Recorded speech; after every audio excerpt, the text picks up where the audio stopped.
Bienvenidos a un nuevo episodio del podcast Fe y Libertad. Hoy nos acompaña Jesús María Alvarado y Eduardo Fernández Cuiña para conversar sobre el papel de la Corte de Constitucionalidad. Jesús María Alvarado es director de la Escuela de Posgrado y profesor de Derecho Constitucional y Teoría del Estado en la Universidad Francisco Marroquín. Además, es especialista en Derecho Constitucional y Administrativo. Sus líneas de investigación incluyen teoría de la Constitución, historia constitucional y derecho constitucional comparado. Cuenta con el título de abogado por la Universidad Central de Venezuela y tiene un máster en Derecho Procesal Constitucional de la Universidad Monte Ávila, un máster en Derecho Administrativo de la Universidad Central de Venezuela y un máster en Argumentación Jurídica de la Universidad de Alicante. Además, es miembro del Instituto Fe y Libertad. Eduardo Fernández Cuiña es doctor en Ciencia Política y de la Administración de la Universidad de Santiago de Compostela y en la actualidad es profesor titular de Ciencia Política en el Instituto de Estudios Políticos y Relaciones Internacionales de la Universidad Francisco Marroquín. Él está interesado en política comparada, estudios latinoamericanos, estudios europeos, sistemas electorales, sistemas de partidos y calidad democrática. Cuenta con publicaciones en distintas revistas y libros de América Latina y España. Ha realizado presentaciones académicas para distintas organizaciones, entre ellas Liberty Fund, la Asociación Latinoamericana e Iberoamericana de Derecho y Economía y la Asociación Mexicana de Ciencia Política. Muchísimas gracias, Eduardo y Jesús María, por acompañarnos hoy. Bienvenidos. Gracias. Muchas gracias, Mariana.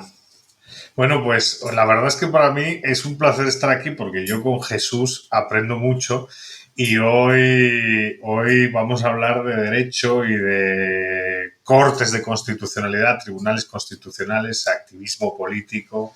Bueno, todos estos temas que en el fondo despiertan el interés de aquellos que nos escuchan y que nos ven, ¿no? Y comentábamos con Jesús fuera del micrófono que tenemos un guión de preguntas complejo, ¿no? Entonces, a ver qué sale de este diálogo, ¿no? A ver qué sale de este diálogo. Somos grandes amigos, entonces aquí de lo que se trata es de invitar una tertulia de café como la que podríamos tener en la Universidad Francisco Marroquín y que espero tengamos en breve.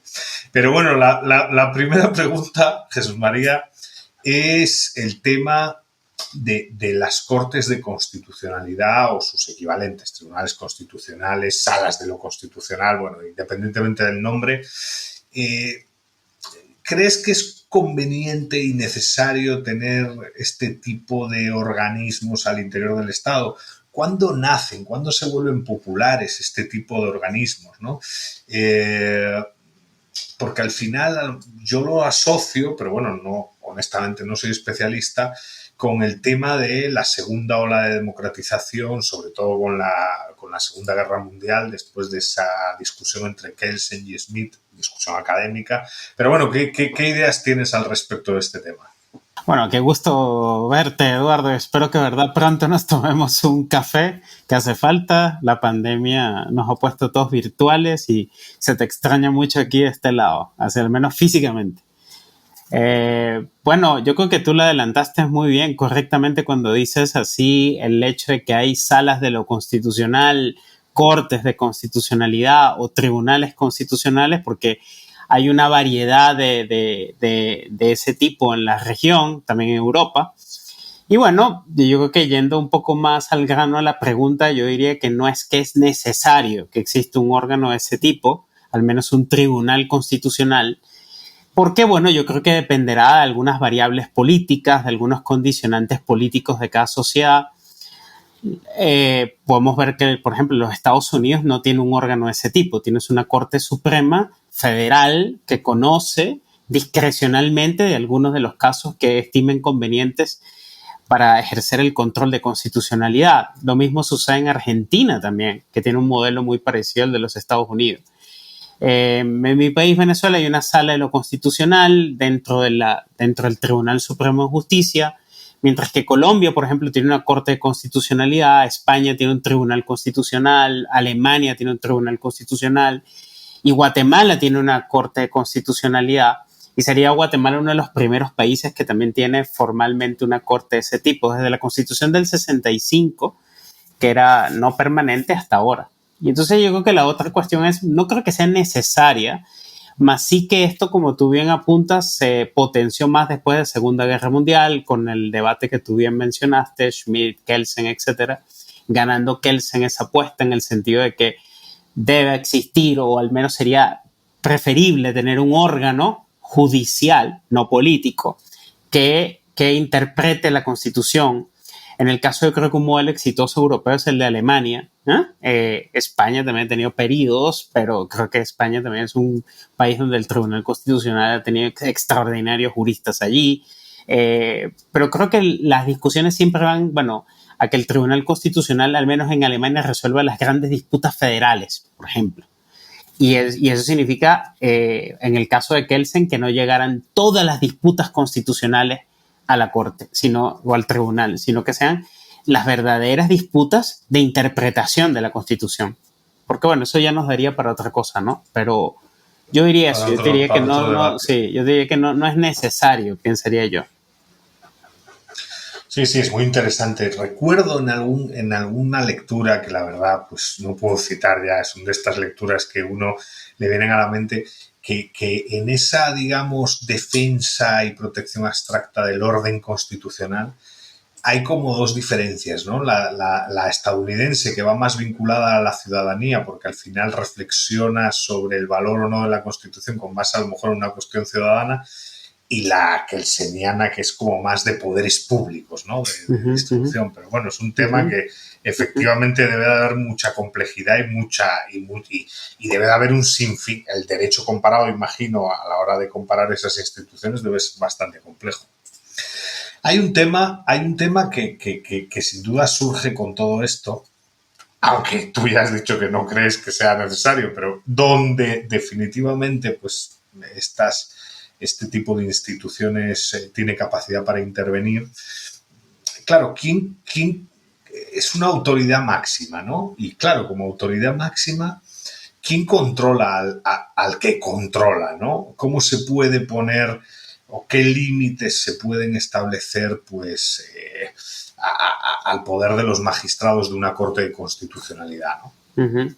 Hay una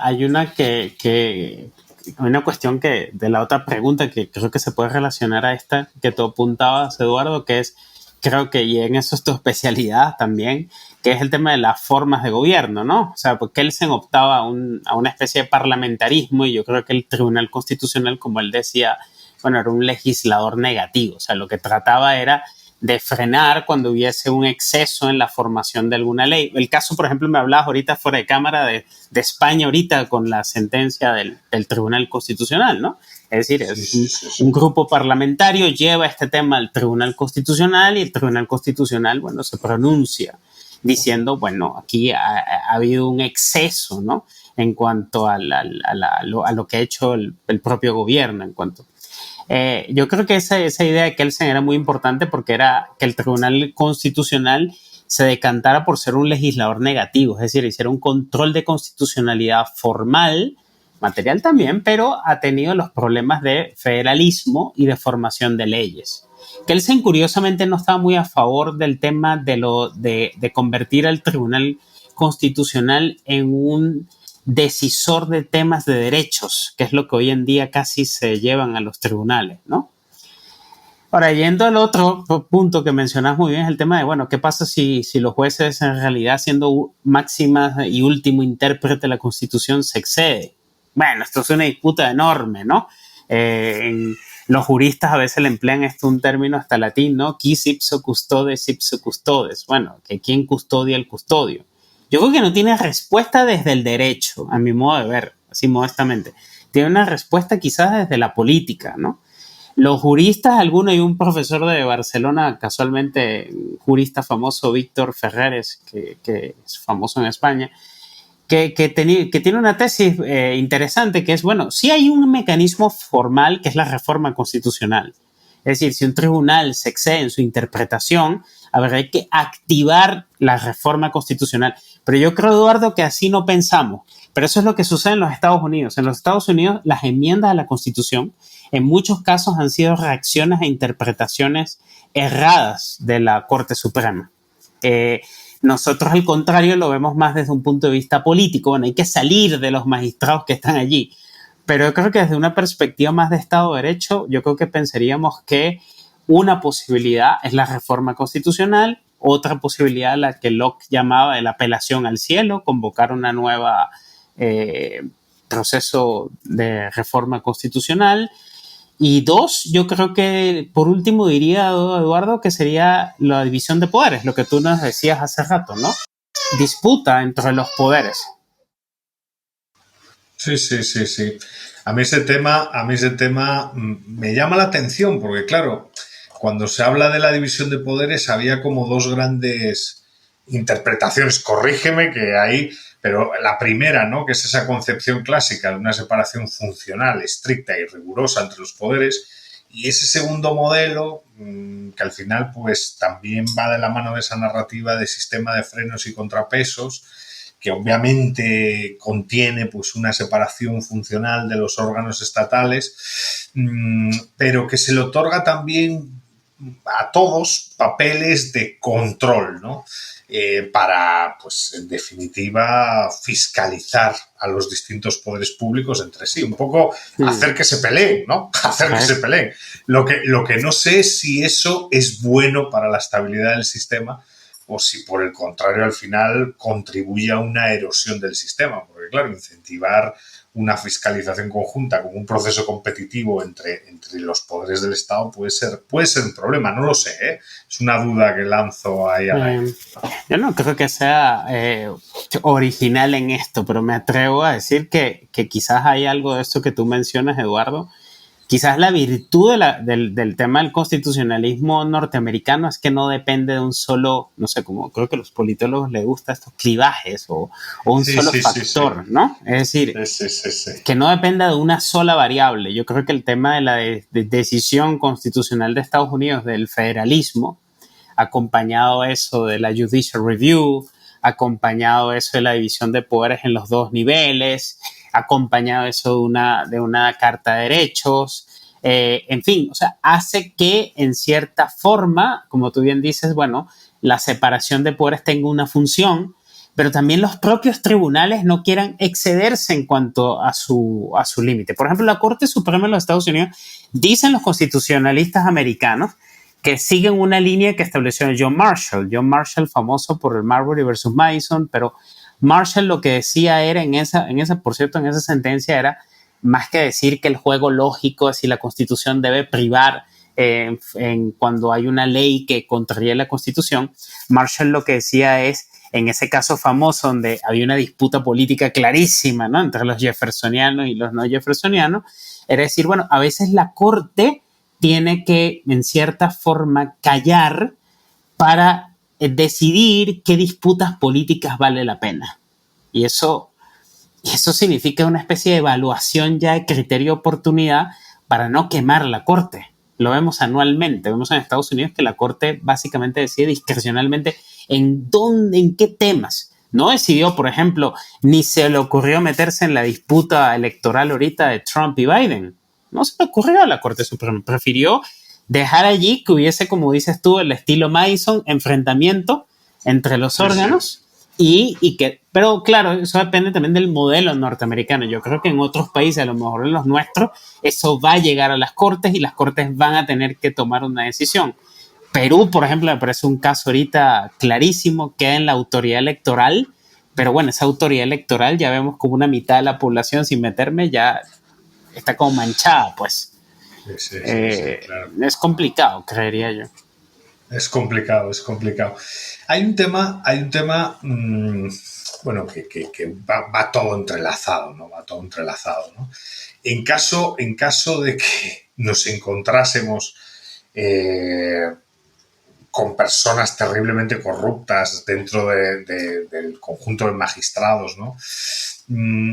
Claro, ¿qué pueden hacer los gobernados para rescatar la entidad y restablecer sus funciones originales? Básicamente apelar a lo que hemos dicho, a la política, ¿no? A ese proceso de competición y de fiscalización horizontal de denuncias, ¿no?, cruzadas. O cómo resolver, digamos, el hecho de poseer una corte excesivamente politizada o corrupta, vaya. Yo tiendo a pensar que hay algunas variables Eduardo, que son políticas, es un poco más tu campo, ¿no? Y que condicionan severamente el derecho constitucional. Yo diría que en el caso de América Latina, para no meter aquí Europa a Estados Unidos, diría que en América Latina lo que se ha generado es una insatisfacción por lo que se llamó, la tercera ola democrática, es decir, el advenimiento de sistemas democráticos más o menos en América Latina después de las dictaduras, y una insatisfacción con esa democracia porque, por muchos años hemos vivido bajo regímenes autoritarios. Entonces la gente además quiere unos cambios vertiginosos que no pueden acontecer por el Parlamento, porque los parlamentos por su naturaleza tienen que ser lentos, porque son procesos de negociación política, son procesos complejos de formación de leyes. Y entonces yo creo que ahí hay una variable que es, frente a esa insatisfacción mezclada con algunas ideas de el neoconstitucionalismo, etcétera, etcétera, se ha venido creyendo que la Corte puede ser algo más. Y entonces que las Cortes pueden ser un actor político más de transformación. Hay varios ejemplos en América Latina que creo que son nefastos. El caso de Venezuela, la Sala Constitucional se ha convertido prácticamente en el bufete del gobierno. Pero, y esa es básicamente la labor de la Sala Constitucional, es aceitar jurídicamente la maquinaria estatal y legitimar todo lo que hace el gobierno. O sea, un observador que no sepa mucho la realidad venezolana dice, pero ahí todo está dicho que es constitucional por el tribunal. Pero hay otras variables. También está la variable en un país más democrático como Colombia, cuya corte es bastante activista. Está el caso de Guatemala, que aquí se discutió bastante. Está el caso también en la región, de lo que se pasó con el Tribunal de Bolivia, en Nicaragua. Es decir, hay una cantidad de cuestiones que ya no es la vieja disputa política de dictadura en clave militar, sino ahora casi que en la perspectiva de Calamandré, el jurista italiano, dictadura en manos de los jueces. Entonces, claro. Y ahí yo creo que es más complicado, me parece, porque ahí los juristas no tienen que acompañarse de los politólogos, porque el gran problema es que el derecho tiene límites. O sea, pretender que el derecho lo puede llevar todo es absurdo. Y hay una variable política que creo yo que es que, es más imperceptible esa dictadura judicial que la dictadura militar. O sea, claro. Eso lo hace muy complejo, porque la gente no lee las gacetas oficiales todos los días que hacen los jueces. No, claro, es muy interesante. Y además, como bien dices, efectivamente hay como las cortes de los sistemas, pues evidentemente autoritarios, Nicaragua, Venezuela, incluso podemos meter a Bolivia, y luego hay esas cortes activistas, Colombia y Costa Rica. Yo en su momento leí también que eran como muy activistas Colombia y Costa Rica, que se supone son democracias un poquito de mayor calidad. Pero desde tu punto de vista y con base en Guatemala, ¿no? ¿Tú crees que la Corte guatemalteca es activista políticamente o no? ¿O la ves más o menos? ¿Cuál es tu evaluación en ese sentido, no? Yo creo que porque al final... Sí, perdón. No, dime.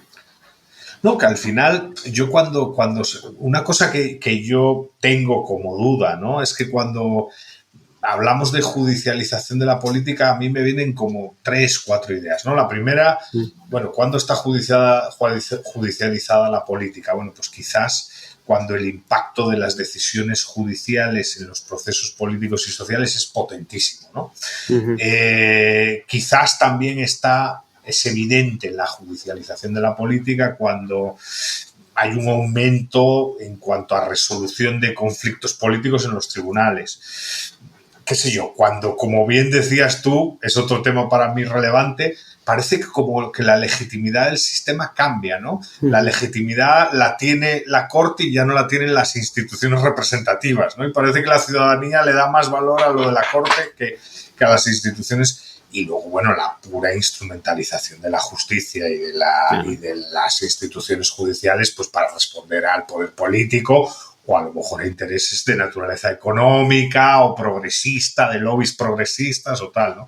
Ahí veo yo judicialización. Son como los 4, digamos, elementos que me sirven a mí para evaluar, pero la verdad es que es difícil evaluar esto. Es difícil, sí, es difícil.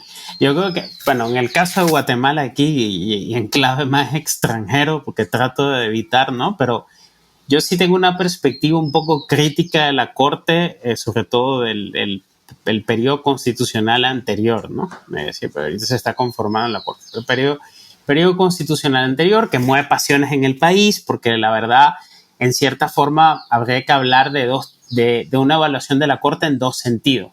La evaluación de la Corte en los casos políticos o los casos complejos y la Corte en el día a día. Yo, en el caso de la Corte en el día a día, tendré una posición un poquito menos radical que en el caso de la Corte en los casos polémicos. En los casos polémicos, Eduardo, yo diría que la Corte sí fue activista. Yo creo que decir de qué tipo de activismo estamos hablando, un poco del tipo de activismo que traté de decir hace un rato. Es decir, que la Corte se vio a sí misma como un actor político llamado a hacer o empujar diversas transformaciones sociales o políticas o jurídicas, etc. Y eso desprestigió mucho a la Corte, porque la Corte básicamente terminó siendo una especie de el último árbitro de las disputas políticas, no las disputas jurídicas.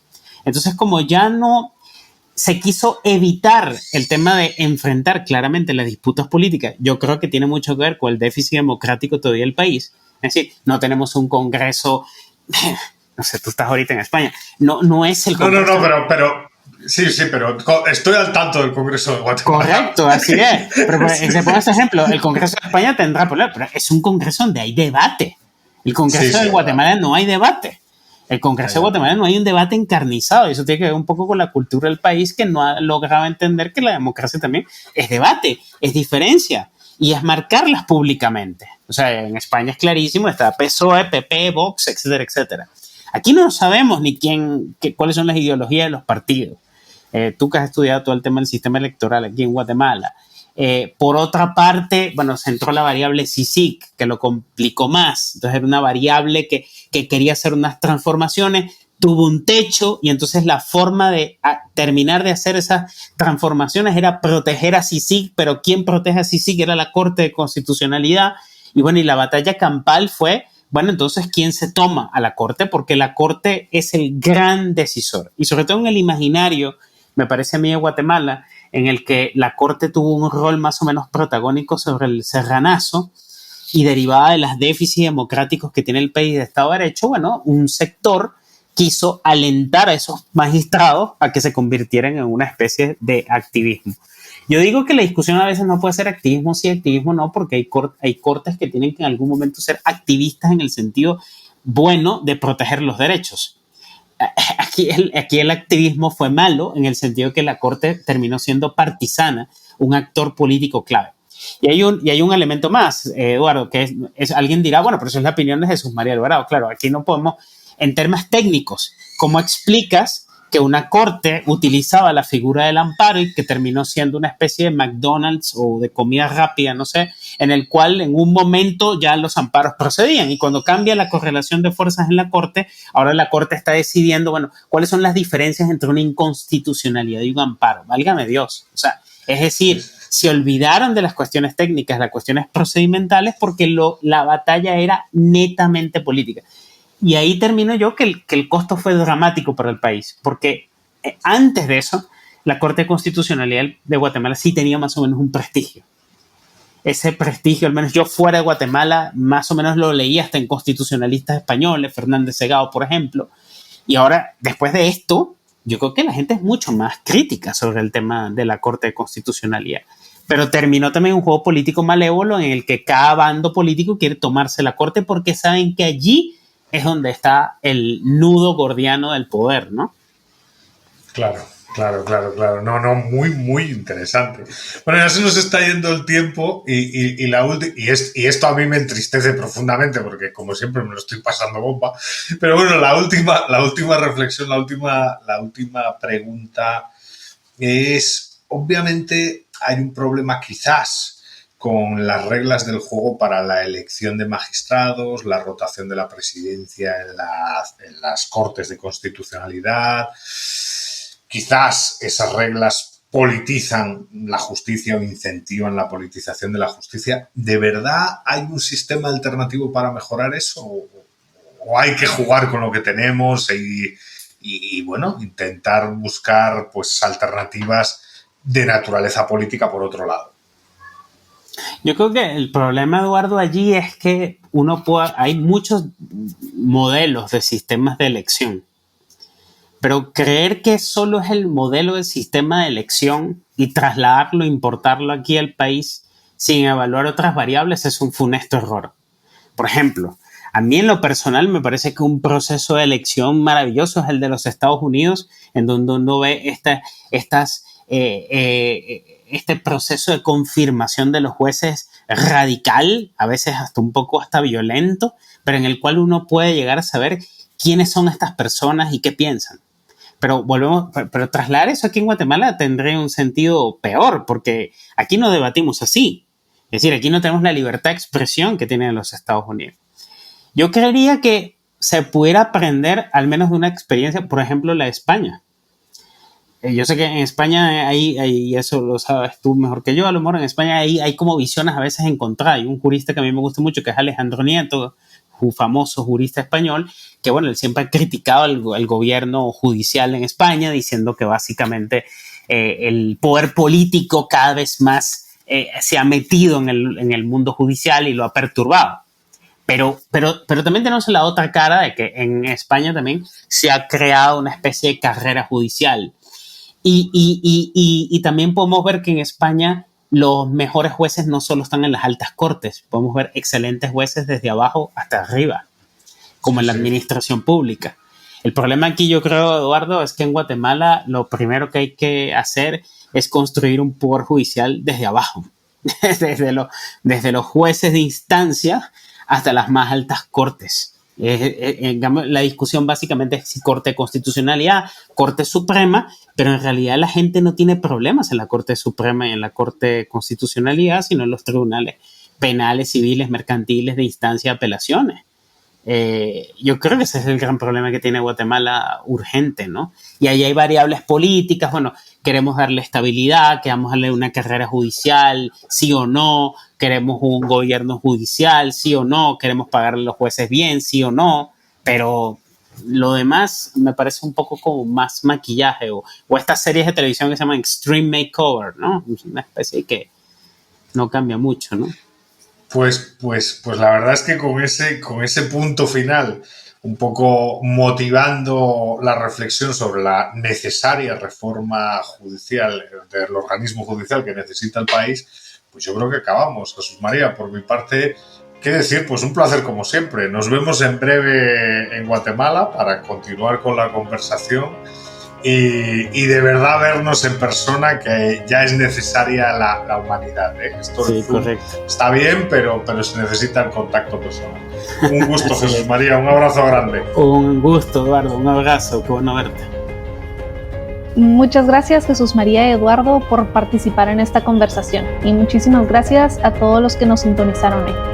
Para más información sobre el Instituto Fe y Libertad, su trabajo, actividades y lo discutido en este episodio, pueden visitar www.feylibertad.org y nuestros sitios en Facebook, Twitter, LinkedIn, Instagram y nuestro canal en YouTube.